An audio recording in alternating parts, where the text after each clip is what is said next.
Welcome to ಹರ್ಷಾದಿಕ್ ಸುಚಿ holistics. ತಮಗೆಲ್ಲ ಸ್ವಾಗತ. ಸುಜೋಕ್ 6 ಕೀ ಅಂತ ಹೇಳ್ತೀವಿ. ಇದು ಟಿ ಸಿ ಎಮ್ಗೂ ಸಹ ನಾವು ಕೋರಿಲೇಟ್ ಮಾಡ್ಕೋಬೋದು. ಟಿ ಸಿ ಎಮ್ಮಲ್ಲಿ 5 ಎಲಿಮೆಂಟ್ಸ್ ಡೀಪಾಗಿ ಅನಲೈಸಿಸ್ ಮಾಡ್ತಾರೆ. ಸುಜೋಕಲ್ಲಿ ಡಿಸೀಸ್ ಬೇಸ್ಡ್ ಅಂದರೆ ಸಿಮ್ಟಮ್ಸ್ ಬೇಸ್ಡ್ ನಾವು ಡೀಪಾಗಿ ಅನಾಲಿಸಿಸ್ ಮಾಡ್ತಾ ಇದ್ದೀವಿ. ಸುಜೋಕ್ 6 ಕೀ ಅಂತಲೇ ಕರಿತೀವಿ ಇದಕ್ಕೆ. ಇಲ್ಲಿ ಪ್ರತಿಯೊಂದು ಮೆರಿಡಿಯನ್ನು ಇಂಡಿವಿಜುವಲ್ ಆಗಿ ಟ್ರೀಟ್ ಮಾಡ್ತೀವಿ. ಟಿ ಸಿ ಎಮ್ಮಲ್ಲಿ ಪ್ರತಿಯೊಂದು ಆರ್ಗನ್ನು ಇಂಡಿವಿಜುವಲ್ ಆಗಿ ಟ್ರೀಟ್ ಮಾಡ್ತೀವಿ. ಡಿಫ್ರೆನ್ಸ್ ಇಷ್ಟೇ. ಸುಜೋಕ್ ಮ್ಯಾಗ್ನೆಟ್ ಥೆರಪಿ ಮಾಡ್ತೀವಲ್ವ, ಈ ಮೆರಿಡಿಯನ್ ಥೆರಪಿಯಲ್ಲಿ ಬಾರ್ ಮ್ಯಾಗ್ನೆಟ್ ಒಂದನ್ನೇ ಯೂಸ್ ಮಾಡೋದು. ಆ್ಯಕ್ಚುಲಿ ಇವಾಗ ಕಲರ್ ಥೆರಪಿನೂ ಅದಕ್ಕೆ ಆ್ಯಡ್ ಮಾಡ್ಕೊಂಡಿದ್ದೀವಲ್ವಾ. ಸೊ ಹಾಗಾಗಿ 6 ಕೀನ ನೀವು ಕಲರ್ಫುಲ್ಲಾಗಿ ನೋಡ್ತಾ ಇದ್ದೀವಿ. ಮೆರಿಡಿಯನ್ ಥೆರಪಿ ಅಂತ ಬಂದಾಗ ನಾವು ಬಾರ್ ಮ್ಯಾಗ್ನೆಟ್ ಯೂಸ್ ಮಾಡ್ತಾ ಇದ್ವಿ. 1 meridian at A time treat ಮಾಡ್ತಾ ಇದ್ವಿ. ಒಂದು ಟೋನಿಫೈ ಅಥವಾ sedation based on meridian energy level use ಮಾಡ್ತಾ ಇದ್ವಿ ಆಗ. ಈಗ ಆಗಿಲ್ಲ. ಟಿ ಸಿ ಎಮ್ ಆಗಿರೋದ್ರಿಂದ, ನಿಮಗೆಲ್ಲ ಟಿ ಸಿ ಎಮ್ ಗೊತ್ತಿರೋದ್ರಿಂದ, ಸೊ ಮಲ್ಟಿಪಲ್ ಕಲರ್ಸ್ನ ಒಟ್ಟೊಟ್ಟಿಗೆ ಯೂಸ್ ಮಾಡೋದು ಹೇಗೆ ಅನ್ನೋದನ್ನು ತಿಳ್ಕೊಬೋದು. ನಾವೆಲ್ಲ ಮಲ್ಟಿಪಲ್ ಕಲರ್ಸ್ ಯೂಸ್ ಮಾಡಿನೇ ಮ್ಯಾಜಿಕ್ನ ನೋಡ್ತಾ ಇರೋದು. ನಾಟ್ ಸಿಂಗಲ್ ಬಾರ್ ಮ್ಯಾಗ್ನೆಟ್ ಹಾಕಿ ಯಾವುದೇ ಮ್ಯಾಜಿಕ್ನ ನೋಡಲಿಲ್ಲ. ಜೊತೆಗೆ ಇನ್ನೊಂದು, ಬಾರ್ ಮ್ಯಾಗ್ನೆಟಲ್ಲಿ ಕಲರ್ ವ್ಯತ್ಯಾಸ ಆಗಿನೂ ಸಹ ನಮಗೆ ಸಾಕಷ್ಟು ಸೈಡ್ ಎಫೆಕ್ಟ್ಸ್ ಕಾಣಿಸ್ಕೊಳ್ತು. ಸೈಡ್ ಎಫೆಕ್ಟ್ಸ್ ಮೀನ್ಸ್ ರಿಸಲ್ಟ್ ಬರಲ್ಲ. ಸೊ ಹಾಗಾಗಿ ಬಾರ್ ಮ್ಯಾಗ್ನೆಟ್ಗಿಂತ ಆ ಕಲರ್ಫುಲ್ ಯೂಸ್ ಮಾಡಿ, ಕಲರ್ಫುಲ್ ಥೆರಪಿಯಲ್ಲಿ ಇನ್ಸ್ಟೆಂಟಾಗಿ ಬ್ಯೂಟಿಫುಲ್ ರಿಸಲ್ಟ್ನ ತಗೊಳ್ಳೋಣ. ಸೊ ಇವತ್ತು ನಾವು ಫಸ್ಟು ಸುಜೋಕ್ ಮೆರಿಡಿಯನ್ ಕ್ಲಾಸಸ್ನ ಸ್ಟಾರ್ಟ್ ಮಾಡ್ತಾ ಇದ್ದೀವಿ. ನಾವು ಯಾವಾಗಲೂ ಜನರಲಿ 12 ಮೆರಿಡಿಯನ್ಸ್ ಬಗ್ಗೆ ಅಷ್ಟೇ ಮಾತಾಡೋದಲ್ವಾ. ಸೊ ಸುಜೋಕಲ್ಲಿ ನಾವು ಬೇಸಿಕಲ್ಲಿ ಹೇಳೋದಷ್ಟೇ. From day 1 itself 14 meridians ನಮ್ಮದು. 14 ಮೆರಿಡಿಯನ್ಸ್ನು ನೀವು ಕನ್ಸಿಡರ್ ಮಾಡಬೇಕು. ಸುಜೋಕ್ ಅಂದಿದ ತಕ್ಷಣ ಫಸ್ಟ್ ದಿಸ್ 3 ಫಿಂಗರ್ಸ್, ಯಾವಾಗಲೂ ಅಷ್ಟೇ ಈ 3 ಫಿಂಗರ್ಸ್ ಇರುತ್ತೆ. ಯಾವಾಗಲೂ ನಾವು ಈ 3 ಫಿಂಗರ್ಸ್, ಸುಜೋಕ್ ಅಂದರೆ ಫಸ್ಟ್, ಮೆರಿಡಿಯನ್ ಥೆರಪಿ ಅಂದರೆ ಈ 3 ಫಿಂಗರ್ಸ್ನ ಯೂಸ್ ಮಾಡ್ತೀವಿ. ಸೊ ನಿಮಗೆಲ್ಲ ಗೊತ್ತಿದೆ, ಟಿ ಸಿ ಎಮ್ಮಲ್ಲಿ ಗೊತ್ತಿರೋ ಅಂಥದ್ದು ಇನ್ ಮೆರಿಡಿಯನ್ಸ್, ಯಾಂಗ್ ಮೆರಿಡಿಯನ್ಸ್, ಕರೆಕ್ಟ್ ಅಲ್ವಾ? ಸೊ ಇದು ಕಾಮನ್ ಪ್ರಿನ್ಸಿಪಲ್. ಎಲ್ಲೇ ಹೋದ್ರೂ ನೀವು ಯಾವ ಥೆರಪಿಲಿ ತೊಗೊಂಡ್ರೂ ಹೀಗೆ ಇರುತ್ತೆ. ಸುಜೋಕಲ್ಲಿ ಇದು ಇನ್ನು, ಇದು ಯಾಂಗ್ ಅಂತ ನಿಮಗೆಲ್ಲ ಗೊತ್ತಿದೆ. ಸೊ ಮೆರಿಡಿಯನ್ಸು ನಮ್ಗೆ ಹಾಗೆ ಬರುತ್ತೆ. ಇನ್ ಮೆರಿಡಿಯನ್ಸ್ ಎಲ್ಲ ಇಲ್ಲಿ ಬರುತ್ತೆ, ಯಾಂಗ್ ಮೆರಿಡಿಯನ್ಸ್ ಎಲ್ಲನೂ ಇಲ್ಲಿ ರಿಫ್ಲೆಕ್ಟ್ ಆಗುವಂಥದ್ದು. ಟಿ ಸಿ ಎಮ್ಮಲ್ಲಿ 5 ಎಲಿಮೆಂಟ್ಸ್ ಥಿಯರಿ ಅಂತ ತಗೊಂಡಾಗ ಒಂದೊಂದು ಪಾಯಿಂಟು ನಮ್ಮ ಬಾಡಿ ಮೇಲ್ಗಡೆ ಯಾವ ಡಿಸ್ಟೆನ್ಸಲ್ಲಿ ಕವರ್ ಆಗಿದೆ ಅದೇ ಡಿಸ್ಟೆನ್ಸ್ನ ಇಲ್ಲಿ ನಾವು ಮಾಡ್ಕೊಳ್ತಾ ಇದ್ದೀವಿ. ಎಕ್ಸಾಂಪಲ್, ಸ್ಪ್ಲೀನ್ ಮೆರಿಡಿಯನ್ ಇಲ್ಲಿ ಚೇಂಜ್ ಆಗುತ್ತೆ ಬಂದಿದ ತಕ್ಷಣ. ಲಿವರ್ ಮೆರಿಡಿಯನ್ ಇಲ್ಲಿ ಚೇಂಜ್ ಆಗುತ್ತೆ, ಸೈಡಿಗೆ ಹೋಗುತ್ತೆ, ಕರೆಕ್ಟ್ ಅಲ್ವಾ? ಸೊ ಈ ಥರ ಇಲ್ಲಿ ಚೇಂಜಸ್ ಆಗುತ್ತೆ. ಯಾವುದರಲ್ಲಿ? ಟಿ ಸಿ ಎಮ್ 5 ಎಲಿಮೆಂಟ್ಸಲ್ಲಿ. ಸುಜೋಕ್ ಮೆರಿಡಿಯನ್ ಥೆರಪಿ ಅಂತ ತಗೊಂಡಾಗ ಈ 2 ಭಾಗವನ್ನು ತಗೊಳ್ತೀವಿ. ಮೊದಲು 2 ಭಾಗನ first joint and second joint ತಗೊಳ್ತೀವಿ. ಈ ಫಸ್ಟ್ ಜಾಯಿಂಟನ್ನು ನಾವು ಈಕ್ವಲ್ ಆಗಿ 3 ಭಾಗನ ಮಾಡ್ಕೊಳ್ತೀವಿ. ಸೆಕೆಂಡ್ ಜಾಯಿಂಟನ್ನು ಈಕ್ವಲ್ ಆಗಿ 3 ಭಾಗ ಮಾಡ್ಕೊಳ್ತೀವಿ. ಮತ್ತು ಇದನ್ನು ಅಷ್ಟೇ, ಇದನ್ನು 3 ಭಾಗ ಮಾಡ್ಕೊಳ್ತೀವಿ. ಈ ಅಗಲ ಏನಿದೆ, ಈ ಅಗಲನೂ ಸಹ ನಾವು 3 ಭಾಗ ಮಾಡ್ಕೊಳ್ತೀವಿ. ಈ ಅಗಲನೂ ಸಹ 3 ಭಾಗ ಮಾಡ್ಕೊಳ್ತೀವಿ. ಇದು ಸಿಂಪಲ್. ಇದರಲ್ಲಿ ಬೇರೆ ಏನು ಲಾಜಿಕ್ ಇಲ್ಲ, ಯಾವುದು ತುಂಬ ಕಷ್ಟವಾದಿಲ್ಲ, ಇಷ್ಟೇ. ಸೊ ಈ ಒಂದು ಫಿಂಗರಲ್ಲಿ ನಾವು ಒಟ್ಟು 3 + 3 6 ಮೆರಿಡಿಯನ್ ತೊಗೊಳ್ತೀವಿ. ಮತ್ತು ಈ ಫಿಂಗರಲ್ಲಿ 3 + 3 6 12 ಮೆರಿಡಿಯನ್ನು. ಮತ್ತು ತಂಬಲ್ಲಿ ಫ್ರಂಟಲ್ಲಿ ಇದೊಂದು ಇನ್ ಮೆರಿಡಿಯನ್ನು, ಇದೊಂದು ಯಾಂಗ್ ಮೆರಿಡಿಯನ್ನು. ಇದಿಷ್ಟಿರುತ್ತೆ. ಟೋಟಲ್ ನಮಗೆ 14 ಮೆರಿಡಿಯನ್ಸ್ ಆಯಿತು. ಸೊ 6 ಕೀ ಅಂದಿದ ತಕ್ಷಣ ನಿಮ್ಮ ತಲೆಯಲ್ಲಿ ಬರಬೇಕಾಗಿರೋದು 14 ಮೆರಿಡಿಯನ್ಸ್ ಯಾವಾಗಲೂ. ಸೊ ಎಲಿಮೆಂಟ್ಸ್ ಯಾವಾಗಲೂ ನೀವು 6 ಎಲಿಮೆಂಟ್ಸ್ನೇ ನಿಮ್ಮ ತಲೆಯಲ್ಲಿ ಇಟ್ಕೋಬೇಕು. 5 ಎಲಿಮೆಂಟ್ಸ್ ಥಿಯರಿ ಇಲ್ಲ ಇಲ್ಲಿರೋದೇ 6 ಎಲಿಮೆಂಟ್ಸ್ ಥಿಯರಿ. ಬೇಸಿಕ್ಕಾಗಿ ಎಲಿಮೆಂಟ್ಸ್ ಈಸ್ ನಥಿಂಗ್ ಬಟ್ ಪಂಚಭೂತಗಳು, ಹೌದಲ್ವಾ? ಸೊ ಪಂಚಭೂತಗಳು ನಮ್ಮ ಪಂಚೇಂದ್ರಿಯಗಳ ಜೊತೆ ಸಂಪರ್ಕ ಹೊಂದಿರುತ್ತೆ ಅನ್ನೋದು ತಮಗೆಲ್ಲ ಗೊತ್ತಿರುವಂಥದ್ದು. TCML ಅದನ್ನೇ ಹೇಳ್ತಾರೆ. ಆದರೆ ಯಾವ ರೀತಿಯಾಗಿ ಸಂಪರ್ಕ ಹೊಂದಿರುತ್ತೆ ಅನ್ನೋದು ತುಂಬ ಇಂಪಾರ್ಟೆಂಟ್. ಪಂಚಭೂತಗಳು ನಮ್ಮ ದೇಹದ ಪಂಚೇಂದ್ರಿಯಗಳ ಮೇಲೆ ಸಂಪರ್ಕ ಹೊಂದುವಂತಹ ಕ್ರಿಯೆ ಇದೆಯಲ್ವಾ, ಈ ಕ್ರಿಯೆ ಬಂದು ಸಹಜವಾಗಿ ಸಾಮಾನ್ಯವಾಗಿ ಹೈಯರ್ ಸೆಲ್ಫಿಂದ ಆಗುವಂಥದ್ದು. ಏನಿದು ಹೈಯರ್ ಸೆಲ್ಫ್ ಅಂದರೆ, higher self is nothing but based on energy. ಇದು ವರ್ಕ್ ಆಗೋದು ಎನರ್ಜಿ ಸಿಸ್ಟಮಲ್ಲಿ ವರ್ಕ್ ಆಗುತ್ತೆ. ಪ್ರತಿಯೊಂದು ಪಂಚಭೂತಗಳು ಸಹ ನಿಮ್ಮ ಪಂಚೇಂದ್ರಿಯಗಳ ಮೇಲೆ ಕಮ್ಯುನಿಕೇಷನ್ ಇರುತ್ತೆ. ಯಾವ ರೀತಿಯಾದಂತಹ ಕಮ್ಯುನಿಕೇಷನ್ ಇರುತ್ತೆ ಅಂದರೆ, ನಿಮ್ಮ ಮನಸ್ಸಿನ ಆಳದಲ್ಲಿ ಇರ್ತಕ್ಕಂತಹ ವಿಷಯಗಳನ್ನು ನೀವು ಯೂನಿವರ್ಸ್ಗೆ ಕೊಡುವಂಥದ್ದು. ಯೂನಿವರ್ಸ್ ಅದನ್ನು ರಿಸೀವ್ ಮಾಡಿ ಯೂನಿವರ್ಸ್ ತುಂಬ ಅದನ್ನು ಸ್ಪ್ರೆಡ್ ಮಾಡುತ್ತೆ. ಸ್ಪ್ರೆಡ್ ಮಾಡಿದಾಗ ಆ ಮೆಸೇಜ್ ಎಲ್ಲಿ ತಲುಪಬೇಕು ಅಲ್ಲಿ ತಲುಪುತ್ತೆ. It's nothing but internet. ಎಕ್ಸಾಕ್ಟಾಗಿ ನೀವು ತುಮಕೂರಲ್ಲಿ ಕೂತ್ಕೊಂಡು ನನ್ನ ನಂಬರ್ಗೆ ಕಾಲ್ ಮಾಡಿದ್ರೆ ಅದು ಮೇಲ್ಗಡೆ ಹೋಗುತ್ತೆ, ಸ್ಯಾಟಲೈಟ್ಗೆ ಹೋಗುತ್ತೆ. ಸ್ಯಾಟಲೈಟಿಂದ ಸ್ಪೆಸಿಫಿಕ್ಕಾಗಿ ನೀವು ಯಾರಿಗೆ ಕಾಲ್ ಮಾಡ್ತೀರೋ ಅದೇ ನಂಬರ್ಗೆ ಬಂದು ರಿಂಗ್ ಆಗುತ್ತೆ. ನೀವು ಅವ್ರ ಜೊತೆ ಕಮ್ಯುನಿಕೇಟ್ ಮಾಡ್ತೀರ. ಪಂಚಭೂತಗಳು ಅಷ್ಟೇನೆ ಪಂಚೇಂದ್ರಿಯಗಳ ಜೊತೆ ಸಂಪರ್ಕ ಬೆಳೆಸುತ್ತೆ. ನಿಮಗೆ ಯಾವ ಪಂಚಭೂತದ ಶಕ್ತಿ ಬೇಕು, ಪಂಚಭೂತದಲ್ಲಿರ್ತಕ್ಕಂತಹ ಯಾವುದರ ಶಕ್ತಿ ಬೇಕು, ಆ ಶಕ್ತಿಯ ಜೊತೆ ಸಂಪರ್ಕವನ್ನು ಜಾಗೃತಗೊಳಿಸಬೇಕು. ಯಾವ ರೀತಿ ಜಾಗೃತಗೊಳಿಸ್ತೀರಾ? ಭಾನುವಾರ ಮೆಡಿಟೇಷನ್ ಕ್ಲಾಸ್ ಹೇಳ್ಕೊಡ್ತೀನಿ. ಆ ಮೆಡಿಟೇಷನ್ ಕ್ಲಾಸಲ್ಲಿ ನೀವು ಆಲ್ರೆಡಿ ಇವಾಗ ಎನರ್ಜಿನ ರಿಸೀವಿಂಗ್ ಮಾಡ್ಕೊಳ್ಳುವಂಥದ್ದು ಮತ್ತು ನಿಮ್ಮ ಎನರ್ಜಿ, ನಿಮ್ಮ ದೇಹದಲ್ಲಿರ್ತಕ್ಕಂಥ ಎನರ್ಜಿನ ತೆಗೆದು ಹೊರಗಡೆ ಹಾಕುವಂಥದ್ದು ಸ್ಪಷ್ಟವಾಗಿ ನಿಮಗೆ ಗೊತ್ತಿದೆ. ಇದೇ ಎನರ್ಜಿ ನೀವೇನು ಈಗ ಆ ಎನರ್ಜಿನ ಆಲ್ರೆಡಿ ರಿಸೀವ್ ಮಾಡ್ಕೊಳ್ತಾ ಇದ್ದೀರಾ, ಅಥವಾ ಆ ಎನರ್ಜಿ ಬಗ್ಗೆ ನಿಮ್ಗೆ ಆಲ್ರೆಡಿ ಅದರೊಂದು ಅನುಭವ ಪಡೆದಿದ್ದೀರಲ್ವ, ಸೇಮ್ ಇದೇ ಎನರ್ಜಿನೇ ನಿಮ್ಮ ಪಂಚಭೂತಗಳಲ್ಲಿ ಮತ್ತು ಪಂಚೇಂದ್ರಿಯಗಳಲ್ಲಿ ಕಮ್ಯುನಿಕೇಟ್ ಮಾಡುವಂಥದ್ದು. ಯಾವ ರೀತಿ ಕಮ್ಯುನಿಕೇಟ್ ಮಾಡುತ್ತೆ? ನಿಮ್ಮ ಮೊಬೈಲು ನಿಜವಾಗ್ಲೂ ಹೈ ಎಂಡ್ ಮೊಬೈಲ್ ಆಗಿದ್ರೆ ಕ್ಲಾರಿಟಿ, ನಿಮ್ಮ ಮೊಬೈಲಲ್ಲಿ ರಿಸೀವಿಂಗ್ ಮತ್ತು ನೆಟ್ವರ್ಕಿಂಗು ನಿಮ್ಮ ಮೊಬೈಲಿಂದ ಹೊರಗಡೆ ಹೋಗೋದು ಪ್ರಾಬ್ಲಮ್ ಇತ್ತು ಅಂದರೆ, ಅಥವಾ ನೀವಿರ್ತಕ್ಕಂತಹ ಜಾಗದಲ್ಲಿ ನಿಮ್ಮ ಮೊಬೈಲ್ ವೀಕ್ ನೆಟ್ವರ್ಕ್ ಇತ್ತು ಅಂದರೆ, ನಿಮ್ಮ ಕಮ್ಯುನಿಕೇಷನ್ ಡಿಸ್ಟರ್ಬೆನ್ಸ್ ಅಥವಾ ಝೀರೋ ಕಮ್ಯುನಿಕೇಷನ್, ಅಥವಾ ನೀವು ಮಾತಾಡ್ತೀರಾ ಅಲ್ಲಿಂದ ನಿಮ್ಗೆ ಯಾವುದೂ ರೆಸ್ಪಾನ್ಸ್ ಬರಲ್ಲ, ಅಥವಾ ಅವ್ರು ಮಾತಾಡ್ತಾರೆ ಇಲ್ಲಿಂದ ಯಾವುದೋ ರೆಸ್ಪಾನ್ಸ್ ಅವ್ರಿಗೆ ಹೋಗೋದಿಲ್ಲ, ಈ ರೀತಿಯಾಗಿ ಡಿಸ್ಟರ್ಬೆನ್ಸ್ ಆಗುತ್ತಲ್ವ. ಅದೇ ರೀತಿಯಾಗಿರೋ ಡಿಸ್ಟರ್ಬೆನ್ಸು ಸಹ ನಿಮ್ಮಲ್ಲೂ ಬರುತ್ತೆ. ನಿಮ್ಮ ಎನರ್ಜಿ ಆಕಾಶಕ್ಕೆ ಹೋಗಲಿಲ್ಲ ಅಂದರೆ, ಯೂನಿವರ್ಸಿಗೆ ತಲುಪಲಿಲ್ಲ ಅಂದರೆ, ಮತ್ತು ವಾಪಸ್ ಅಲ್ಲಿಂದ ಎಲ್ಲಿ ಹೋಗಬೇಕು ಆ ಎನರ್ಜಿಯಲ್ಲಿ ತಲುಪೋದಿಲ್ಲ. ಸರ್ ಅದಕ್ಕೂ ನಾವು ಫಿಸಿಕಲಲ್ಲಿ 5 ಎಲಿಮೆಂಟ್ಸ್ ಮಾಡೋ 6ಗೂ ಏನು ಸಂಬಂಧ ಅಂದರೆ 100% ಸಂಬಂಧ ಇದೆ. ನಾನು ಸುಜೋಕಲ್ಲಿ ಫಸ್ಟ್ ಹೇಳಿದೆ, ನೀವು ಪೇಷಂಟನ್ನು ಅಥವಾ ಕೈನ ನೋಡಿದ ತಕ್ಷಣ ನಿಮಗೆ ಹಸ್ತರೇಖೆಗಳು ಬೇರೆ ಇದೆಲ್ಲ ಕಾಣಿಸ್ಬಾರ್ದು. ನಿಮಗೆ ಕಾಣಿಸ್ಬೇಕಾಗಿರೋದೇನು? ಇದು ತಲೆ, ಇದು ಕೈ, ಇದೆರಡು ಕಾಲು, ಇದು ಇದೇ ಭಾಗ, ಇದಿಷ್ಟು ಕಾಣಿಸ್ಬೇಕು. ಇದು ಯಾವ ಪೇಷಂಟ್ ನೀವು ಕೈ ನೋಡಿದ ತಕ್ಷಣ ನಿಮಗೆ ಕಾಣಿಸೋಕ್ಕೆ ಸ್ಟಾರ್ಟ್ ಆಗುತ್ತೆ, ಹೀಲಿಂಗ್ ಅಷ್ಟು ಫಾಸ್ಟಾಗಿ ಆಗುತ್ತೆ. ನಿಮಗೆ ಯಾವಾಗ ಹಸ್ತರೇಖೆಗಳು ಕಾಣಿಸುತ್ತೆ, ಬೆರಳು ಸೊಟ್ಟ ಇರೋದು ಕಾಣಿಸುತ್ತೆ, ಇನ್ನೂ ಕಲರ್ ಕಾಣಿಸುತ್ತೆ, ಬೇರೆ ಬೇರೆ ಎಲ್ಲ ಕಾಣಿಸುತ್ತೆ ಅಂದರೆ ನೀವು ಹೀಲಿಂಗಲ್ಲಿ ಇನ್ನೂ ತರವಾಗಿಲ್ಲ. Very simple. 6 ಕೀ ಸ್ಟಾರ್ಟ್ ಮಾಡ್ತೀರಾ, ನಾನು 6 ಕೀ ಕೊಡ್ತಾ ಇದ್ದೀನಿ ಅಂದರೆ ಈಚ್ ಆ್ಯಂಡ್ ಎವರಿ ಪಾಯಿಂಟಲ್ಲಿ ಎಲಿಮೆಂಟ್ ಕಾಣಿಸ್ಬೇಕು. ನಿಮಗೆ ಎಲಿಮೆಂಟ್ ಏನಾಗಿದೆ ಅಂತ ಕಾಣಿಸ್ಬೇಕು. ನೀವು ಪ್ರತಿಯೊಂದು ಪೇಷಂಟಲ್ಲೂ ನೀವು ಮಾಡಬೇಕಾಗಿರೋದು ಫಸ್ಟ್ ಕೆಲಸ ಏನು ಅಂದರೆ, ಟ್ರೀಟ್ಮೆಂಟ್ ನೀವೆಲ್ಲ ಕೊಡ್ತಾ ಇರೋದು. ಟ್ರೀಟ್ಮೆಂಟ್ ನಾನು ಕೊಡ್ತಾ ಇಲ್ಲ, ಟ್ರೀಟ್ಮೆಂಟ್ ಸ್ವತಃ ನನ್ನ ಮೂಲಕವಾಗಿ ಕೊಡಿಸ್ತಾ ಇರುವಂಥದ್ದು ಇಂಪಾರ್ಟೆಂಟ್. ಇದು ನೀವು ಪ್ರತಿಯೊಂದು ಪೇಷಂಟ್ ಮೇಲೂ ಫಾಲೋ ಮಾಡಿ, ಆವಾಗ ನಿಮ್ಮ ಎನರ್ಜಿ ಲೆವೆಲ್ ಯೂನಿವರ್ಸ್ಗೆ ತಲುಪುತ್ತೆ. ಇಲ್ಲ ಅಂದರೆ ನೀವು ಕೊಟ್ಟಿರೋದು ಯೂನಿವರ್ಸ್ಗೆ ತಲುಪೋದಿಲ್ಲ, ನಿಮ್ಮಿಂದ ಇಲ್ಲಿಗೆ ಬರುತ್ತೆ. ಬರೋವಾಗ ಸಾಕಷ್ಟು ಡಿಸ್ಟ್ರಾಕ್ಷನ್ಸ್ ಇರುತ್ತೆ. ಇಲ್ಲಿ ಪೇಷಂಟ್ ರಿಸೀವಿಂಗ್ ಮೊದಲೇ ಪ್ರಾಬ್ಲಮಲ್ಲಿರುತ್ತಲ್ವ, ಸೊ ಹಾಗಾಗಿ ಹೀಲಿಂಗಲ್ಲಿ ನೀವು ಸ್ವಲ್ಪ ಕಡಿಮೆ ತೊಗೊಳ್ತೀರ ರಿಸಲ್ಟ್ನ. ನೀವು ಹೀಲಿಂಗ್ ಮಾಡೋವಾಗಲೇ ನಿಮ್ಮ ಮೂಲಕ ಹೀಲಿಂಗ್ ನಡೀತಾ ಇದೆ, ನೀವು ಕೊಡ್ತಾ ಇರೋದು ಯೂನಿವರ್ಸ್ಗೆ. ಸೊ ಯೂನಿವರ್ಸಿಗೆ ನೀವು ಕೊಟ್ಟಾಗ ಏನಾಗುತ್ತೆ, ಯೂನಿವರ್ಸ್ ಯಾರ್ಯಾರಿಗೆ ತಲುಪಿಸ್ಬೇಕು ಇದನ್ನು ರೆಡಿ ಮಾಡೋದಕ್ಕೆ, ಸೊ ಅಲ್ಲಿಗೆ ತಲುಪುತ್ತೆ. ಅವಾಗ ಆಟೋಮೆಟಿಕ್ಕಾಗಿ ನೀವು ಕೊಟ್ಟಿರೋಂಥ 6 ಕೀ ಅಷ್ಟೇ ಫಾಸ್ಟಾಗಿ ಅದ್ಭುತವಾಗಿ ವರ್ಕ್ ಆಗುತ್ತೆ.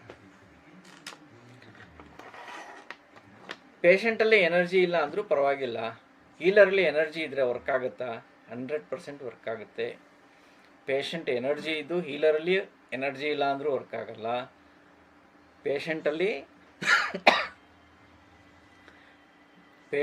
ಎನರ್ಜಿ ಇಲ್ದಿರ ಹೀಲರಲ್ಲಿ ಜಿನೈನ್ ಎನರ್ಜಿ ಇದ್ದರೆ ಕರೆಕ್ಟಾಗಿ ಅವರು ವರ್ಕ್ ಮಾಡಿದ್ರೆ, ಆ್ಯಸ್ ಪರ್ ದ ಸಿಸ್ಟಮ್ ಅವ್ರು ಹೀಲಿಂಗ್ ಮಾಡೋಕ್ಕೆ ಸ್ಟಾರ್ಟ್ ಮಾಡಿದ್ರೆ 100% ವರ್ಕ್ ಆಗುತ್ತೆ.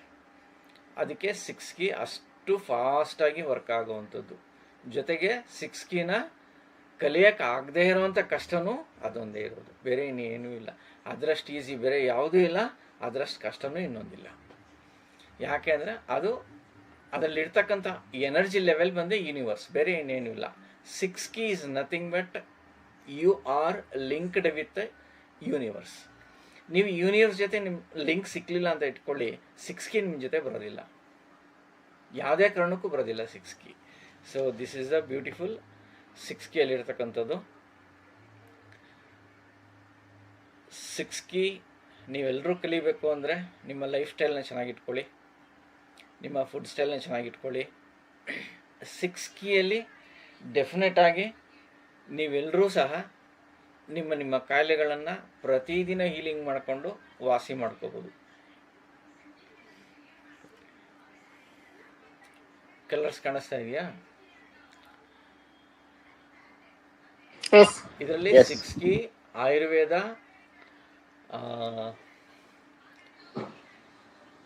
ಕರಸ್ಪಾಂಡೆನ್ಸು, ಇನ್ಸೆಕ್ಟು, ಮಿನಿ ಇಷ್ಟು ಇದೆ. ಇದೇನಕ್ಕೆ ಹಾಕಿರೋದಂದರೆ ಬರೀ ಹೆಡ್ಏಕಿಗೆ ಮಾತ್ರನೇ ಹಾಕಿರೋದು. ಹೆಡ್ಏಕಿಗೆ ಇಷ್ಟನ್ನು ಸೇರಿಸಿ ಒಂದೊಂದೇ ಪಾಯಿಂಟ್, ಬೇರೆ ಏನೂ ಇಲ್ಲ, ಒಂದೇ ಮೆರಿಡಿಯನ್ನು ಒಂದೇ ಆರ್ಗನ್ನು ಟ್ರೀಟ್ ಮಾಡಿರುವಂಥದ್ದು. ಕಡಿಮೆ ಆಯಿತಾ? 100%. ಹಾಫ್ ಆನ್ ಅವರಲ್ಲಿ ಕಡಿಮೆ ಆಯಿತು, 1 ಅವರಲ್ಲಿ ಲೈಟಾಗಿ ಏನು ಹೇಳ್ತೀವಿ ಅದನ್ನು ಇನ್ನೂ ಹಿಡ್ಕೊಂಡಂಗಿದೆ ಅಂತೀವಲ್ವಾ, ಹಂಗಿತ್ತು. ಈಗ ಪೂರ್ತಿ ಕಡಿಮೆ ಆಯಿತು. ನಾನು ಹಾಕಿದ್ದು ಆಲ್ಮೋಸ್ಟ್ ಇದನ್ನು ಅರೌಂಡ್ 5 o'clock ಹಾಕಿದ್ದು, ಈಗ ಪೂರ್ತಿ ಕ್ಲಿಯರ್ ಆಗಿದೆ. ಸೊ ಯೂಶ್ವಲಿ ನಾವೇನು ಮಾಡ್ತೀವಿ ಅಂದರೆ ಒಂದನ್ನು ಮಾತ್ರ ಡಯಾಗ್ನೈಸ್ ಮಾಡ್ತೀವಿ, ಒಂದನ್ನು ಮಾಡಿಬಿಟ್ಟು ಬೇರೆ ಬೇರೆ ಆರ್ಗನ್ನ ಕೋರಿಲೇಟ್ ಮಾಡಿಬಿಡ್ತೀವಿ. ಫಸ್ಟು ಈ ಆರ್ಗನ್ ಹಿಂಗಾಗಿದೆ, ಈ ಆರ್ಗನ್ ಹಿಂಗಾಗಿರ್ಬೋದು ಅಂತ ಎಲ್ಲದಕ್ಕೂ ಕಲರ್ ಹಾಕ್ಬಿಡ್ತೀವಿ. ಹಾಕೋ ಅವಶ್ಯಕತೆ ಇಲ್ಲ. ಫಸ್ಟು ನಾವು ಮಾಡಬೇಕಾಗಿರೋದು ಪಕ್ಕಾ ಡಯಾಗ್ನೈಸ್. ಪೇಷಂಟ್ ಸಿಮ್ಟಮ್ಸ್ನ ನೀವು ಫಸ್ಟು ಬೈಫರ್ಕೇಷನ್ ಮಾಡ್ಕೋಬೇಕು. ಇನ್ಯಾವುದು ಯಾವುದು ಈ ಡಿಸೀಸ್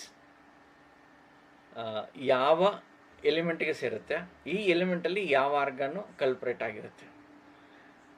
ಈ ಕೊಡೋ ಸಿಮ್ಟಮ್ಸು ನಾವು ಯಾಂಗ್ ಅಂತ ಏನು ಮಾಡಿದ್ದೀವಿ, ಈ ಯಾಂಗ್ ಸಿಮ್ಟಮ್ಸು ಯಾವ ಎಲಿಮೆಂಟಿಗೆ ಸೇರುತ್ತೆ, ಆ ಎಲಿಮೆಂಟಲ್ಲಿ ಯಾವ ಆರ್ಗನ್ನು ಕಲ್ಪ್ರೇಟ್ ಆಗಿರುತ್ತೆ, ಇದನ್ನು ಸೆಗ್ರಿಗೇಟ್ ಮಾಡ್ಕೋಬೇಕು. ಇದೆಲ್ಲ ಇನ್ಸ್ಟೆಂಟಾಗಿ ಮಾಡ್ಕೊಳ್ಳೋವಂಥದ್ದು, ಅವಾಗಲೇ ಆಗುತ್ತೆ. ನೀವು ಫಸ್ಟ್ ಮಾಡೋವಾಗ ಒಂದು ಪೇಷಂಟ್ನ 1 hour, 1.5 hour, 2 hours ಡಯಾಗ್ನೈಸ್ ಮಾಡ್ತೀರಾ, ಮಾಡಿ ಪರವಾಗಿಲ್ಲ.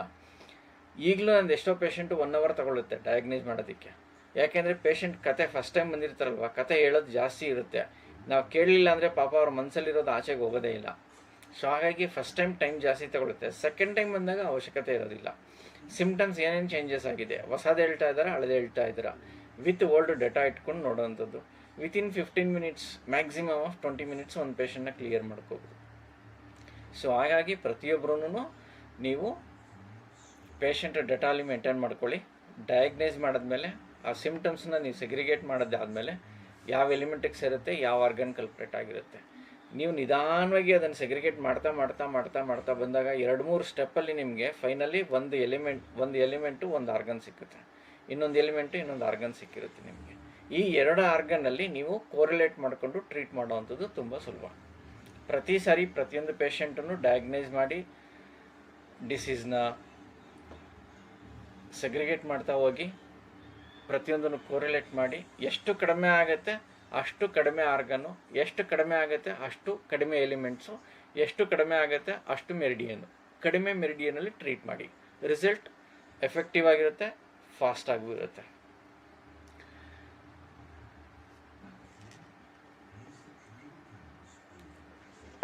ಟೈಮಿಂಗ್ಸ್ ಏನಾದರೂ ಮೇಂಟೈನ್ ಮಾಡಬೇಕು ಸರ್? ಸಂಜೆ ಹೊತ್ತು ಹಾಕ್ಬೋದಾ 6 ಕೀ? Any time. ಯಾಕೆಂದರೆ ನಾವು ಮಲ್ಗಕ್ಕೆ ಮುಂಚೆ ಲೈಟ್ ಇರುತ್ತಲ್ವಾ, ಈ ಲೈಟಲ್ಲೂ ವರ್ಕ್ ಆಗುತ್ತೆ. ಈಗ ಪ್ರೆಸೆಂಟ್ ಏನು ಲೈಟ್ ಕಾಣಿಸ್ತಾ ಇದೆಯಲ್ಲ, ಈ ಲೈಟ್ಗೂ ಸಾಕು. ಸನ್ಲೈಟ್ಗೆ ಅಂತ ಏನಿಲ್ಲ, ಈ ಲೈಟಲ್ಲೂ ವರ್ಕ್ ಆಗುತ್ತೆ. ಸೊ ಇರೋದೇ 15 to 20 minutes ಇರೋದ್ರಿಂದ ನೀವು ಜಾಸ್ತಿ ಟೈಮ್ ಬಿಡೋಕ್ಕಾಗಲ್ಲ. ಸೊ ಮಲಗಕ್ಕೆ ಮುಂಚೆ ಹಾಕ್ಕೊಂಡು ಮಲಗ್ತೀನಿ ಅನ್ನೋಕ್ಕೂ ಆಗಲ್ಲ. ಮಲಗಕ್ಕೆ ಮುಂಚೆ ಹಾಕ್ಕೊಂಡು ಮಲಗಿದ್ರು ಬೆಳಗಾಗೋಷ್ಟ್ರಲ್ಲಿ ಕಡಿಮೆ ಆಗಿರುತ್ತೆ. ಬಟ್ ಯಾವುದೇ ಥೆರಪಿಗಾದ್ರೂ ಇವಾಗ ನಾನು ಹೆಡ್ಡೇಕಿಗೆ ಹಾಕಿರೋದನ್ನು ಇದನ್ನು ನಾಳೆ ಮತ್ತೊಂದು ಸರಿ ರಿಪೀಟ್ ಮಾಡ್ತೀನಿ. ಇದನ್ನು ನಾನು ಸಪೋಸ್ ನಾಳೆ ನಾನು ರಿಪೀಟ್ ಮಾಡಲಿಲ್ಲ ಅಂದರೆ ವಿತಿನ್ ವೀಕ್ ಇದು ರಿಪೀಟ್ ಆಗೋ ಸಾಧ್ಯತೆಗಳಿರುತ್ತೆ because of the summer. So ನಾಳೆ ತಾಂಡಿದ್ದು ಒಂದು ಸರಿ ಸೇಮ್ ರಿಪೀಟ್ ಮಾಡಿದ್ರೆ ಇಷ್ಟು ಪಾಯಿಂಟ್ ಇರಲ್ಲ. ಆವಾಗ ಒಂದು ಪಾಯಿಂಟ್ ಮಾತ್ರ ರಿಪೀಟ್ ಮಾಡಿರ್ತೀನಿ. ನಾಳೆ ನಾಡ್ದು ರಿಪೀಟ್ ಮಾಡಿದ್ರೆ ಆಲ್ಮೋಸ್ಟ್ ಒಂದು 80% ರೆಡ್ಯೂಸ್ ಆಗಿಬಿಡುತ್ತೆ. ಅದು ರಿಪೀಟ್ ಮಾಡಿ. ತಲೆನೋವಿನ ನೀವು ಕಲ್ಲರ್ ಹಾಕಿರೋದು ರಿಪೀಟ್ ಮಾಡಿ ಸರ್. ಯಾವ್ದಾವ್ದು ಹಾಕಿದ್ದೀರಾ? ಕಲರ್ ಕಲ್ಲರ್ ಹಾಕಿರೋದು ಯಾವ್ದಾವ್ದು ಹಾಕಿದ್ರೆ ರಿಪೀಟ್ ಮಾಡಿರಿ ಸರ್ ಒಂದ್ಸರಿ. ಒಂದೇ ಕಲರು ನೋಡಿ. ಗ್ರೀನ್ ಸರ್ ಯೂಸ್ ಮಾಡಿದ್ದು ನೀವು ತಲೆ ನೋಡಿಗಲ್ವಾ? ಅದನ್ನೇ ಬ್ಲಾಕ್ ಕಲರ್ ಹಾಕ್ಬೋದು ಸರ್. ಇಲ್ಲಿ ನಾನು ಹಾಕಿರೋದು ಯಾವುದಕ್ಕೆ? ಗಾಲ್ ಬ್ಲಾಡರ್, ಕರೆಕ್ಟ್ ಅಲ್ವಾ? ಆಯುರ್ವೇದಿಕ್ ಗಾಲ್ ಬ್ಲಾಡರ್ ಎಸ್ ಕರೆಕ್ಟಾ? ಎಸ್ ಸೊ ಗಾಲ್ ಬ್ಲಾಡರ್ನ ಏನು ಮಾಡಿದ್ದೀನಿ ನಾನು? ಕಲರ್ ಗ್ರೀನ್ ಹಾಕಿರೋದು ನಾನು. ಗ್ರೀನ್ ಕಾಣಿಸ್ತಾ ಇದೆಯಾ? Yes okay. ಗಾಲ್ ಬ್ಲಾಡರ್ ಗ್ರೀನ್ ಹಾಕಿದ್ರೆ ಏನಾಗುತ್ತೆ? ಸರ್ ನೀವು ಇವತ್ತು ಕಲರ್ಸ್ ಅಲ್ಲಿ ಅಕ್ಯುಪ್ರೆಷರ್ ಚಾರ್ಟ್ ಪ್ಲಸ್ 6 ಕಲರ್ಸ್ ಎರಡು ಯೂಸ್ ಮಾಡಿದ್ದೀರಾ? 100%. ನಾನು 3 ಯೂಸ್ ಮಾಡಿ ಹೇಳ್ತಾ ಇರೋದು. ನನಗೆ 100% ಡಯಾಗ್ನೈಸ್ ಗೊತ್ತು, 100% treatment ಗೊತ್ತಿರೋದ್ರಿಂದ 6 key, colour, ಸುಜೋಕಲಿ, correspondence, insect ಮತ್ತು ಮಿನಿಯೇಚರ್ ಇಷ್ಟು ಯೂಸ್ ಮಾಡಿದ್ದೀನಿ. ಸರ್ ಎಲ್ಲ ಇನ್ಕ್ಲೂಡ್ ಮಾಡ್ಬೋದಾ? ನಾನು ಹೇಳಿದ್ನಲ್ಲ, ನೀವು 100% ಪರ್ಫೆಕ್ಟ್ ಇದ್ರೆ ಇಷ್ಟೂ ಮಾಡಿ. ಈಗ ಕಾಣಿಸ್ತಾ ಇದೆಯಾ ಇಲ್ಲಿ? ಇಷ್ಟು ಕಲರ್ಸ್ನು ಇಷ್ಟು ಬೇಸಿಸಲ್ಲಿ ಕೊಟ್ಟಿದ್ದೀನಿ. ಇದನ್ನು ನಾನು 5 ವರ್ಷ ಮಗುಗೂ ಸೇಮ್ ಇದೇ ಟ್ರೀಟ್ಮೆಂಟ್ ಮಾಡಿ ಪೇಷಂಟು ಅರ್ಧ ಗಂಟೆ ಅಲ್ಲಿ ಕೂತ್ಕೊಳ್ತೀನಿ ಅಂತ ಕನ್ಫರ್ಮ್ ಮಾಡಿಕೊಂಡು ಅರ್ಧ ಗಂಟೆ ನಾನು ಟ್ರೀಟ್ಮೆಂಟ್ ಕೊಟ್ಟು ಅರ್ಧ ಗಂಟೆ ಕೂರಿಸ್ಬಿಟ್ಟು ಅಳಿಸ್ಬಿಟ್ಟು ಕಳಿಸ್ತೀನಿ ಮನೆಗೆ. ಅಳಿಸೋದು ಅಂದರೆ ಅಳಿಸೋದಲ್ಲ, ಕಲರ್ನ ಕ್ಲೀನ್ ಮಾಡೋದು. ಓಕೆ, ಅದೇ ನಾನು ಹೇಳ್ತಾ ಇರೋದು ನಿಮ್ಗೇನು ಅಂದರೆ ಬೇಸಿಕ್ಕಿಂದ ನೀವು ತರೋ ಹಾಗೆ ಒಂದು ಎಲಿಮೆಂಟ್ಗೂ ಇನ್ನೊಂದು ಎಲಿಮೆಂಟ್ಗೂ ಇರೋ ರಿಲೇಷನ್ ತಿಳ್ಕೊಬೇಕು. ಈಗ ನನಗೆ ಪಕ್ಕ ಗೊತ್ತಿದೆ ಇಲ್ಲಿ ಹಾಕಿದ್ರೆ ಏನಾಗುತ್ತೆ, ಇದು ಈ ಕಲರ್ ಈ ಜಾಗದಲ್ಲಿ ಹಾಕಿದ್ರೆ ಏನಾಗುತ್ತೆ ಅಂತ ಗೊತ್ತು. ಇವಾಗ ನಾನು ನೋಡಿದ ತಕ್ಷಣ ಹೇಳ್ತೀನಿ ಇದು ಮಿನಿಯೇಚರಲ್ಲಿ ಇದು ಬರುತ್ತೆ, ಕರೆಸ್ಪಾಂಡೆನ್ಸಲ್ಲಿ ಬರುತ್ತೆ, ಇದು ಇನ್ಸೆಕ್ಟಲ್ಲಿ ಬರುತ್ತೆ. ಇಲ್ಲಿ ಹಾಕಿರೋದು ಕರೆಸ್ಪಾಂಡೆನ್ಸ್ ಸಿಸ್ಟಮಲ್ಲಿ ಬರುತ್ತೆ, ಇನ್ಸೆಕ್ಟು, ಮಿನಿಯೇಚರ್ ಇಷ್ಟಕ್ಕೂ ಟ್ರೀಟ್ ಮಾಡಿದ್ದೀನಿ. ಯಾಕೆಂದರೆ ಟ್ರೀಟ್ ಮಾಡೋ ಅಂಥದ್ದು. ಸರಿ, ಯಾವ್ಯಾವ ಆರ್ಗನ್ ಸರ್ ಅದು ಕೊಟ್ಟಿರೋದು? ಒಂದೇ ಆರ್ಗನ್ ಕೊಟ್ಟಿರೋದು, ಬೇರೆ ಏನಕ್ಕೂ ಇಲ್ಲ. ಗಾಲ್ ಬ್ಲಾಡರ್ ಒಂದೇ ಟ್ರೀಟ್ ಮಾಡಿರೋದು. ಎಕ್ಸ್ಪ್ಲೇನ್ ಮಾಡಿ ಸರ್, ಅದು ಯಾವ್ದು ಎಲ್ಲಿ ಬರುತ್ತೆ ಅಂತ. ನೀವು ಚುಕ್ಕೆ ಎಲ್ಲ ಇಟ್ಟಿದ್ದೀರಲ್ವಾ, ಯಾವ್ದು ಬರುತ್ತೆ ಅಂತ ಎಕ್ಸ್ಪ್ಲೇನ್ ಮಾಡಿ. ಅಂಗೈಯಲ್ಲಿ ಚುಕ್ಕೆ ಇಟ್ಟಿರೋದು ಅದು ಗಾಲ್ ಬ್ಲಾಡರ್ ಪ್ಲೇಸು. ಗಾಲ್ ಬ್ಲಾಡರ್ ರಿಂಗ್ ಹಾಕಿರೋದು ಆಯುರ್ವೇದಿಕ್ ಪ್ರಕಾರ ಗಾಲ್ ಬ್ಲಾಡರು. ಇದರಲ್ಲಿ ಮೇಲ್ಗಡೆ ಡಾಟ್ ಇಕ್ಕಿರೋದು 6 ಕೀ ಪ್ರಕಾರ. ಅದರದ್ದು ಹೀಟ್ ಕಡಿಮೆ ಮಾಡಿದ್ದೀರಿ ಅಲ್ವಾ ಸರ್? ಹೇಳಿ ಸರ್, ತಾವ್ ಹೇಳಿ ಸರ್. ಇದು ಇನ್ಸೆಕ್ಟ್. ಕಾಣ್ತಾ ಇಲ್ಲ ಸರ್. ಕಲರ್ ಕಾಣಲಿಲ್ಲ, ಪೆನ್ ಕಾಣಿಸುತ್ತಲ್ವ ನೋಡಿ, ಇದು ಇನ್ಸೆಕ್ಟ್. ಇನ್ಸೆಕ್ಟ್ ಸಿಸ್ಟಮ್ ಇದು. ನಾನು ಪ್ರೋಟೋಕಾಲ್ ಹೇಳ್ತೀನಿ ಬಿಡಿ, ಆಯ್ತಾ? ಇದು ಬಂದು ಮೈಕ್ರೋ ಸಿಸ್ಟಮ್. ಇದು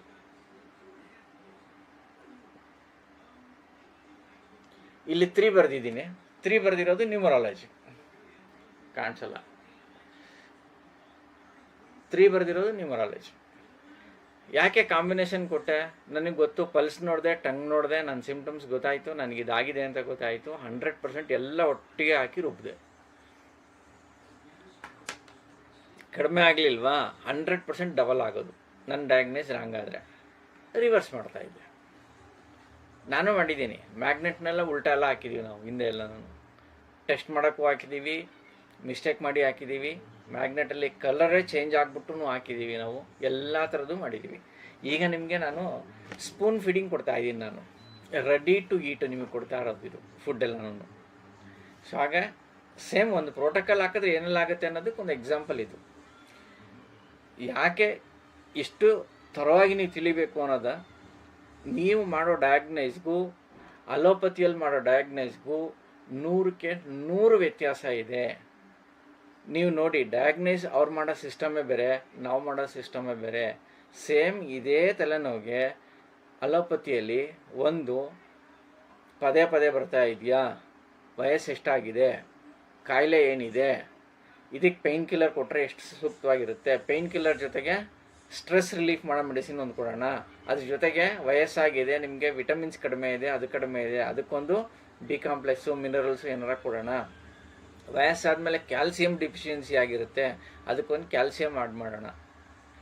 ಇದು ಅಲೋಪತಿ ಡಯಾಗ್ನೈಸಿಂಗ್ ಸಿಸ್ಟಮ್. ಇದು ನಮ್ಮ TCM ಅಥವಾ TEM ಸಿಸ್ಟಮಲ್ಲಿ ನೀವು ಡಯಾಗ್ನೈಸ್ ಮಾಡ್ತಾ ಇರೋದು based on nature. 5 elements theory, ಪಂಚಭೂತಗಳ ಜೊತೆಗೆ ಕೋರಿಲೇಟ್ ಮಾಡಿಕೊಂಡು ನೀವು ಮಾಡ್ತಾ ಇರೋದಿಲ್ಲ. ಸೊ ಹಾಗಾಗಿ ಟೋಟಲ್ ಸಿಸ್ಟಮೇ ಡಿಫ್ರೆಂಟ್ ಆಗಿರುತ್ತೆ. ಡಿಫ್ರೆಂಟ್ ಅನ್ನೋದಕ್ಕಿಂತ ನಾವು ಉಲ್ಟಾ ಅಂತಲೇ ಹೇಳ್ಬಿಡ್ತೀನಿ. ಅಲೋಪತಿಗೂ ನಮಗೂ ಪಕ್ಕಾ ಉಲ್ಟಾ ಇರುತ್ತೆ. ನೀವು ಅವರು ಯೋಚನೆ ಮಾಡೋ ರೀತಿಗೂ ನಾವು ಯೋಚನೆ ಮಾಡೋ ರೀತಿಗೂ ತುಂಬ ಡಿಫ್ರೆನ್ಸ್ ಇರುತ್ತೆ. ಯಾವುದೋ 1-2-3 ಕೋರಿಲೇಟ್ ಆಗ್ಬೋದು, ನಾನು ನೋಡಿದ್ದೀನಿ ಕೋರಿಲೇಟ್ ಆಗ್ತಾ ಇದೆ 2-3, ಬಟ್ ಬೇರೆ ವಿಷಯಗಳಲ್ಲಿ ಪಕ್ಕಾ ತದ್ ವಿರುದ್ಧವಾಗಿ ನಾವು ಅದನ್ನು ಡಯಾಗ್ನೋಸ್ ಸಿಸ್ಟಮು ಮಾಡ್ತಾ ಇದ್ದೀವಿ. ಟ್ರೀಟ್ಮೆಂಟ್ ಸಿಸ್ಟಮ್ ಸಹ ತದ್ ವಿರುದ್ಧವಾಗಿರುತ್ತೆ. ಅಂದರೆ ನಾವು ವಿರುದ್ಧವಾಗಿಲ್ಲ ಅಂತ ತಿಳ್ಕೊಳ್ಳಿ. ನಾವು ಇಷ್ಟು ದಿವಸ ಏನು ತೊಗೊಂಡಿದ್ದೀವಿ ತಿಳ್ಕೊಂಡಿದ್ದೀವಿ ಅದು ವಿರುದ್ಧವಾಗಿತ್ತು, ಈಗ ನಾವು ಕರೆಕ್ಟಾಗಿರೋ ರೂಟಲ್ಲಿ ಹೋಗ್ತಾ ಇದ್ದೀವಿ. ಓಕೆ, ನಾನು ಹೇಳ್ತಾ ಇರೋದು ನಮಗೆ ವಿರುದ್ಧವಾಗಿರುವಂಥ ಟ್ರೀಟ್ಮೆಂಟ್, ಅದು ಬೇರೆ ಇನ್ನೇನು ಅಲ್ಲ. ಸೊ ಹಾಗಾಗಿ ಪ್ರತಿಯೊಬ್ಬರು ಇನ್ನೊಂದು ಸರಿ ಹೇಳ್ತೀನಿ, ನೆಕ್ಸ್ಟ್ ವೀಕ್ ಕ್ಲಾಸ್ ಬರೋವಾಗ 5 ಎಲಿಮೆಂಟ್ಸನ್ನು ಇನ್ನೂ ಡೀಪಾಗಿ ತಿಳ್ಕೊಳ್ಳಿ. ನಾನು 5 ಎಲಿಮೆಂಟ್ಸ್ ನಿಮಗೆ ಡೀಪಾಗಿ ಹೇಳೋಲ್ಲ, ಈ ಬೇಸ್ಡ್ ಆನ್ ಡಿಸೀಸ್ಗಳನ್ನ ನಾನು ನಿಮಗೆ ಗೈಡ್ ಮಾಡ್ತಾ ಹೋಗ್ತೀನಿ. ಎಲಿಮೆಂಟನ್ನ ಸಾಧ್ಯ ಆದಷ್ಟು ನಿಮ್ಮಲ್ಲಿ ಆಲ್ರೆಡಿ ವಿಡಿಯೋಗಳಿದೆ, ಸಾಕಷ್ಟು ವಿಡಿಯೋಗಳಿರೋದ್ರಿಂದ 5 ಎಲಿಮೆಂಟ್ಸ್ ಥಿಯರಿ ನಿಮ್ಮಲ್ಲಿ ವಿಡಿಯೋಸ್ ಯಾವುದಿದೆ ಅಂದರೆ 1 to 15 ಅಥವಾ 1 to 18 ಏನು ವಿಡಿಯೋಸ್ ಇದೆಯಲ್ವಾ, ಇನ್ ಆ್ಯಂಡ್ ಯಾಂಗ್ ಮತ್ತು 5 ಎಲಿಮೆಂಟ್ ಥಿಯರಿ. ಅದರಲ್ಲಿ ಇನ್ ಆ್ಯಂಡ್ ಯಾಂಗಿಂದ ಸ್ಟಾರ್ಟ್ ಮಾಡಿ, I think second and third video ಅಂತ ಸ್ಟಾರ್ಟ್ ಆಗುತ್ತೆ yin and yang theory. Second ವಿಡಿಯೋದಲ್ಲಿ 0 ಸ್ಟೇಟ್ ಮೆಡಿಟೇಷನ್ ಸ್ಟಾರ್ಟ್ ಆಗುತ್ತೆ. ಥರ್ಡ್ ವಿಡಿಯೋ ಇದೆಯಲ್ಲ, 3rd to 18th ವಿಡಿಯೋವರೆಗೂ ನೀವೆಷ್ಟು ರಿಪೀಟ್ ಮಾಡೋಕ್ಕೆ ಸಾಧ್ಯ ಆಗುತ್ತೆ ಮಾಡಿ. Yin and yang and 5 element deep theory ನಿಮ್ಗೆ ಅದ್ರಲ್ಲಿ ಸಿಕ್ಕುತ್ತೆ. ನೀವೆಲ್ಲ ಎಲ್ಲಿ ಫೇಲ್ಯೂರ್ ಆಗಿದ್ದೀರಾ ಅಂತ ನಾನು ಹೇಳ್ತೀನಿ. ವಿಡಿಯೋ ಕೈಗೆ ಸಿಕ್ಕಿದ ತಕ್ಷಣ ಎಲ್ಲ ಸ್ಟಾರ್ಟ್ ಮಾಡಿರೋದು liver and goal bladder video ಅಂತ ಸ್ಟಾರ್ಟ್ ಮಾಡಿರೋದು. ಫಸ್ಟೇ ಪಾಯಿಂಟ್ ಹಾಕೋದು ತಿಳ್ಕೊಂಬಿಡೋಣ, ಈ ಥಿಯರಿ ಆಮೇಲೆ ನೋಡ್ಕೊಳ್ಳೋಣ, ಫ್ರೀ ಆದಾಗ ನೋಡ್ಕೊಂಬಿಡೋಣ ಅಂತ. ಸೊ ಹಾಗಾಗಿ ಬೇಸಿಕ್ಕಿಂತ ಡೈರೆಕ್ಟ್ ಜಂಪ್ ಮಾಡಿಬಿಟ್ಟಿರ್ತೀರ. ಯಾವಾಗ ಡೈರೆಕ್ಟ್ ಜಂಪ್ ಮಾಡಿದ್ರೆ 6 ಕೀ ತಳಬುಡ ಅರ್ಥ ಆಗಲಿಲ್ಲ. ಇವತ್ತಿಂದನೂ ನೀವು ಸ್ಟಾರ್ಟ್ ಮಾಡಿ, ನಂಬರ್ 3ಇಂದನಾರು ನೋಡಿ, ಇಲ್ಲ ನಂಬರ್ 1ಇಂದನಾರು ನೋಡಿ, ಪರವಾಗಿಲ್ಲ. 2ನೇದರಲ್ಲಿ ನಿಮ್ಮನ್ನು 0 ಸ್ಟೇಟಿಗೆ ಕರ್ಕೊಂಡು ಹೋಗ್ತಾರೆ ಸಾರು. ಸೊ 0 ಸ್ಟೇಟ್ಗೆ ಹೋಗ್ಬಿಟ್ಟು ಮೈಂಡನ್ನೆಲ್ಲ ಖಾಲಿ ಮಾಡಿಕೊಂಡು ಹೊಸ್ದಾಗಿ ಇನ್ನೊಂದು ಸರಿ 5 ಎಲಿಮೆಂಟ್ನ ಸ್ಟಾರ್ಟ್ ಮಾಡಿ. ನನ್ನ ಪ್ರಕಾರ ನೆಕ್ಸ್ಟ್ ವೀಕ್ ಬರೋ ಅಷ್ಟರಲ್ಲಿ ಮಿನಿಮಮ್ 2 ಟೈಮ್ಸ್ ಆದರೂ ನೋಡಿದ್ದೀವಿ. ಈ ಒಂದು 15 to 18 ವೀಡಿಯೋಸ್ನ ಒಂದು 2 ಟೈಮ್ಸ್ ಆದರೂ ನೋಡ್ಕೊಬನ್ನಿ. ಡೆಫಿನೆಟಾಗಿ ಹೇಳಿದ ತಕ್ಷಣ ಅರ್ಥ ಆಗುತ್ತೆ. ಡೇ 1ಅಲ್ಲೇ ನೀವು 6 ಕೀ ಪಾಯಿಂಟನ್ನು ಕೊಡ್ಬೋದು ಒಬ್ಬರಿಗೆ, ಮಲ್ಟಿಪಲ್ ಕೊಡೋಕೆ ಹೋಗಬೇಡಿ. ಪ್ರಾಬ್ಲಮ್ ಈಗಿದೆಯಾ, ಈಗ ನಾನು ಎಕ್ಸಾಂಪಲ್ ತಲೆನೋವು ತೋರಿಸ್ದೆ, ಸೊ ಅದೇ ಥರ ಹೊಟ್ಟೆ ನೋವು ಬಂದಿದೆಯಾ 1 ಪಾಯಿಂಟ್ ಹಾಕಿ ಎಕ್ಸಾಂಪಲ್ ಅದನ್ನು ಕೊಡ್ತೀನಿ. ಹೊಟ್ಟೆ ನೋವುದು ಇವಾಗ ಹೆಂಗೆ ಈಸಿ ಆಗುತ್ತೆ ನಿಮಗೆ ಅನ್ನೋದು. ಒಂದು ಹೊಟ್ಟೆ ನೋವು ಮಕ್ಕಳಲ್ಲಿ ಸಹಜವಾಗಿ ಬರುತ್ತೆ. ಮಕ್ಕಳಿಗೆ 2 ಕಾಯಿಲೆ ಬರೋದು, ಎಲ್ಲರೂ ಜ್ಞಾಪಕ ಇಟ್ಕೊಳ್ಳಿ, ಗಮನ ಇಟ್ಕೊಳ್ಳಿ. ಮಕ್ಕಳಿಗೆ 2 ಕಾಯಿಲೆ ಬರುತ್ತೆ, ಒಂದು ಜ್ವರ ಬರುತ್ತೆ, ಇನ್ನೊಂದು ಹೊಟ್ಟೆ ನೋವು ಬರುತ್ತೆ. 2 ಕಾಯಿಲೆ ಬಿಟ್ಟು ಬೇರೇನೂ ಬರೋಲ್ಲ. 3ನೇದು ಕಾಯಿಲೆ ಬರುತ್ತೆ, ಇದು ಕಾಯಿಲೆ ಅಲ್ಲ. ಮಕ್ಕಳು ಅಳ್ತಾರೆ, ನಿಮಗೆ ಗೊತ್ತಾಗಲ್ಲ ಯಾಕೆ ಅಳ್ತಾರೆ ಅಂತ. ಬಟ್ಟೆಯಲ್ಲಿ ಇರುವೆ ಕಚ್ಚಿರುತ್ತೆ, ಇಲ್ಲ ಏನೋ ಚುಚ್ತಾ ಇರುತ್ತೆ ಮಕ್ಕಳಿಗೆ, ಅವ್ರು ಹೇಳಕ್ಕೆ ಬರಲ್ಲ, ಅಳ್ತಾ ಇರ್ತಾರೆ. ಅದು ಕಾಯಿಲೆ ಅಲ್ಲ, ಈ 2 ಕಾಯಿಲೆ. ದೊಡ್ಡವರಲ್ಲಿ ಹೊಟ್ಟೆ ನೋವು ಬಂದಾಗ ಸಿಂಪಲ್ಲಾಗಿ ಸ್ಟಮಕ್ಕಲ್ಲಿ ಹ್ಯೂಮಿಡಿಟಿನ ರೈಸ್ ಮಾಡಿ, ವಿಂಡನ್ನು ಕಡಿಮೆ ಮಾಡಿ, ಬೇರೆ ಇನ್ನೇನು ಬೇಡ. 15 to 20 ಮಿನಿಟ್ಸ್ ಕಡಿಮೆ ಆಗೋಗುತ್ತೆ. ಸ್ಟಮಕ್ ಮೆರಿಡಿಯನ್ ಗೊತ್ತಿದೆ ನಿಮಗೆ, ಯಾವುದು ಸ್ಟಮಕ್ಕು, ಲಿವರು, ಸ್ಟಮಕ್ಕು, ಕರೆಕ್ಟ್ ಅಲ್ವಾ? ಇದೇ ಸ್ಟಮಕ್ ಮೆರಿಡಿಯನ್. ಈ ಮೆರಿಡಿಯನಲ್ಲಿ ಏನು ಮಾಡ್ತೀರಾ ನೀವು? ಇಲ್ಲಿಂದ ಅಲ್ವಾ ಮೆರಿಡಿಯನ್ ನೋಡ್ಕೊಳ್ಳೋದು, ಇದನ್ನು ಈಗ ನೋಡ್ಕೊಳ್ಳೋದು ಮೇಲಿಂದ ಬರುತ್ತೆ. ಹಾಟ್ನೆಸ್ ಹಿಂಗೆ, ಇದಕ್ಕಾದರೆ ಇಲ್ಲಿಂದ ಬರುತ್ತೆ. ಸೊ ಇಲ್ಲಿಂದ ಏನು ಮಾಡ್ತೀರಾ? Hotness, heat, wind, humidity, dryness, coldness. ಇಲ್ಲೊಂದು ಎಲ್ಲೋ ಇಡಿ, ಇಲ್ಲೊಂದು ಎಲ್ಲೋ ಡಾಟ್ ಇಡಿ. Just 15 to 20 minutes. ಬೇಡ ಇನ್ನೊಂದು ಬೇಕಾದ್ರೆ ಇನ್ನೊಂದು 10 ನಿಮಿಷ, ನಾವು ಕಡಿಮೆ ಆಗಿಲ್ಲ ಅಂದರೆ ಇನ್ನೂ 10 ನಿಮಿಷ ಮಾಡಿ. ಸಿಂಪಲ್ಲಾಗಿ ಏನು ಮಾಡ್ತೀರಾ ನೋಡಿ, ಈ ಎರಡೂ ಕಣ್ಣುಗಳ ಮಧ್ಯದಲ್ಲಿ ಈ ಮೂಲೆಯಲ್ಲಿ ಒಂದು ಹಳ್ಳ ಸಿಕ್ಕುತ್ತೆ. ಈ ಹಳ್ಳನ ಒಂದು 30 ಸೆಕೆಂಡ್ಸ್ನ ಮಸಾಜ್ ಮಾಡಿ ಸಾಕಿಂಗೆ. ಈ ಮಸಾಜಿನ 30 ಸೆಕೆಂಡ್ಸ್ ಮಾಡಿ ನಿಲ್ಲಿಸೋ ಅಷ್ಟರಲ್ಲಿ ಹೊಟ್ಟೆನ ಕಡಿಮೆ ಆಗೋಗುತ್ತೆ. This is the beauty. 6 ಕೀಯಲ್ಲಿ ಹೆಂಗೆ ಅಂದರೆ ಚಿಟಿಕೆ ಹೊಡೆದಂಗೆ ನಾವು ರಿಸಲ್ಟ್ ತೊಗೊಳ್ತೀವಿ. ಸೊ ನೀವು ಅದೇ ಥರ ರಿಸಲ್ಟ್ ಕೊಡಬೇಕಾ ಪೇಷಂಟ್ಗೆ, ಇನ್ಸ್ಟೆಂಟಾಗಿ ಮಾಡಬೇಕಾ? ಒನ್ಸ್ ಅಗೇನ್ 5 ಎಲಿಮೆಂಟ್ಸ್ ಥಿಯರಿನ ಸ್ಪಷ್ಟವಾಗಿ ಹೇಳಿದ್ದಾರೆ. ನಾನು ಹೇಳಿರೋ ಅಷ್ಟು ವಿಡಿಯೋಗಳನ್ನ ನೀವು ನೋಡ್ಕೊಳ್ಳಿ, ನೋಡ್ಬಿಟ್ಟು ರಿಪೀಟ್ ಮಾಡಿ ಕ್ಲಾಸಲ್ಲಿ ಕೂತ್ಕೊಳ್ಳಿ. ಡೆಫಿನೆಟಾಗಿ ನಿಮಗೆ ಪೂರ್ತಿ ಕ್ಲೀನಾಗಿ ಸಂಪೂರ್ಣವಾಗಿ ನಿಮಗೆ ಒಂದೇ ಸಿಂಗಲ್ ಶಾರ್ಟಲ್ಲಿ ನಿಮಗೆ ಅರ್ಥ ಮಾಡಿಸ್ತೀನಿ. ಬೇಸಿಕ್ಕನ್ನು ಚೆನ್ನಾಗಿ ತಿಳ್ಕೊಳ್ಳಿ. ಡೆಫಿನೆಟಾಗಿ ನೆಕ್ಸ್ಟ್ ಕ್ಲಾಸ್ಗಳಲ್ಲಿ ನಿಮಗೆ ಫಾಸ್ಟಾಗಿ ಎಫೆಕ್ಟಿವ್ ಆಗಿ ಅರ್ಥ ಆಗುತ್ತೆ.